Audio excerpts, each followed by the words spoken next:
இன்றைக்கி நம்ம மஷ்ரூம் பிரியாணி எப்படி செய்கிறதுன்னு பார்க்க போகிறோம். தேவையான பொருள்: மஷ்ரூம் ஒரு பேக்கெட், தக்காளி, வெங்காயம், அரைச்சி வச்சு இஞ்சி பூண்டு பேஸ்ட்டு. இப்போ கடாயில் எண்ணெயை ஊற்றியாச்சு. இப்போ அதில் தாளிக்கிற பட்டையெல்லாம் சேர்த்துக்கலாம். அது கூட வெங்காயத்தை ஆட் பண்ணிக்கலாம். வெங்காயத்தை நல்லா பொன்னிறமாக வறுத்துக்கலாம். இது தாளிக்கிற நேரத்தில் நம்ம அரிசி எடுத்து ஊற வச்சுக்கலாம். நமக்கு தேவையான அளவு அரிசியை ஊற வச்சாச்சு. இதில் நம்ம தேவையான அளவு இஞ்சி பூண்டு பேஸ்ட் ஆட் பண்ணிக்கணும். இஞ்சி பூண்டு நல்லா வாசனை போகிற வரைக்கும் வதக்கிக்கணும். இப்போ நல்லா வதக்கியாச்சு. இது கூட தக்காளியை ஆட் பண்ணிக்க போகிறோம். இப்போ தக்காளி நல்லா வதங்க விடணும்.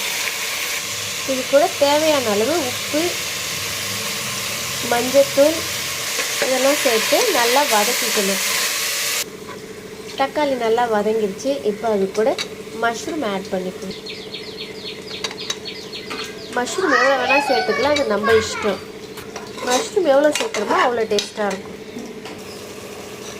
இப்போ மஷ்ரூம் நல்லா வெந்துடுச்சு. இது கூட நம்ம கொஞ்சம் காரத்தூள் ஆட் பண்ணிக்க போகிறோம். நமக்கு எவ்வளோ தேவையோ அந்த அளவுக்கு காரத்தூள். சிக்கன் மசாலா ஆட் பண்ணிக்கலாம்.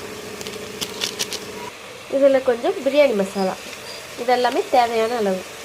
இப்போ மசாலாலாம் நல்லா வெந்துடுச்சு. இப்போ நம்ம தேவையான அளவு தண்ணி எடுத்துக்கணும். அரிசி ஒரு பங்குனா 2 பங்கு தண்ணி எடுத்துக்கணும். நான் அளந்து வச்சுருக்க தண்ணி நான் அப்படியே ஊற்றிக்கிறேன். நீங்கள் சரியான அளவு எடுத்துக்கோங்க. இந்த தண்ணி நல்லா கொதிக்கட்டும். இதில் லைட்டாக தயிரும் எலுமிச்சம்பழமும் நம்ம ஆட் பண்ணிக்கலாம்.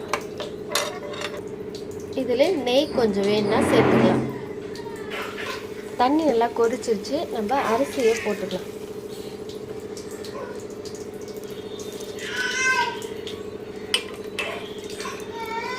நம்ம குக்கரில் செய்கிறது ரொம்ப ஈஸியாக இருக்கும்.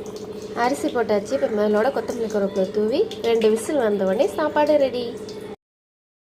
நமக்கு அழகாக மஷ்ரூம் பிரியாணி ரெடி ஆயிடுச்சு. இப்போ எதை சாப்பிடலாம்? நம்ம ஈஸியாக குக்கரில் எப்படி செய்கிறதுன்னு பார்த்தோம். நீங்களும் ட்ரை பண்ணி பாருங்கள், சாப்பிட்டு பாருங்கள். இது நமக்கு ஈஸியாக ஒரு 5 மினிட்ஸ்லேயே செஞ்சிடலாம் ஈஸியாக குக்கரில்.